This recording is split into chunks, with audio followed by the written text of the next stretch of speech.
আমি আপনাকে আনারস দিলাম, আপনি আনারসগুলো খেয়ে আপনি আমার কাছে আসেন। আমি আপনাকে কমলা ফল দিলাম, আপনি এই কমলা ফলগুলো খেয়ে আপনি আমার কাছে আসেন।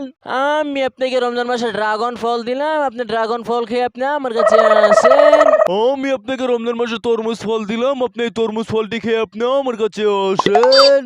আমি আপনাকে রমজান মাসে অনেকগুলা কলা দিলাম, আপনাকে এই কলাগুলো খেয়ে আপনি আমার কাছে আসেন। আমি আপনাকে রমজান মাসে অনেকগুলো আপেল ফল দিলাম, আপনি আপেল ফলগুলো খেয়ে আমার কাছে আসেন। এই মঞ্চটি করতে আপনি আমাকে সাহায্য করেন, যখন আমি কোন দিকে যাবো, দুই দিকে হচ্ছে ফলের পথ, আমি তো বুঝতে পারতেছি না। আপনি একজনকে পাঠিয়ে দেন যে আমাকে সাহায্য করবে সঠিক পথে যেতে। হ্যাঁ, আমি তোমাকে সাহায্য করতে পারি। তার আগে সবাই যখন এই ভিডিওতে লাইক করে চ্যানেলটি সাবস্ক্রাইব করে কমেন্টে তাদের পছন্দের একটি ফলের নাম লেখা যাবে। বন্ধুরা প্লিজ তোমরা সবাই ভিডিওতে লাইক করে চ্যানেলটি সাবস্ক্রাইব করে কমেন্ট করো। হ্যাঁ, এই তো তোমার কথা শুনে সবাই ভিডিওতে লাইক করে চ্যানেলটি সাবস্ক্রাইব করে কমেন্ট করতে শুরু করে দিয়েছে। দুই দিকে হচ্ছে ভালো ভালো ফলের পথ, তাই তুমি দুই দিকের ফলের পথে যাও।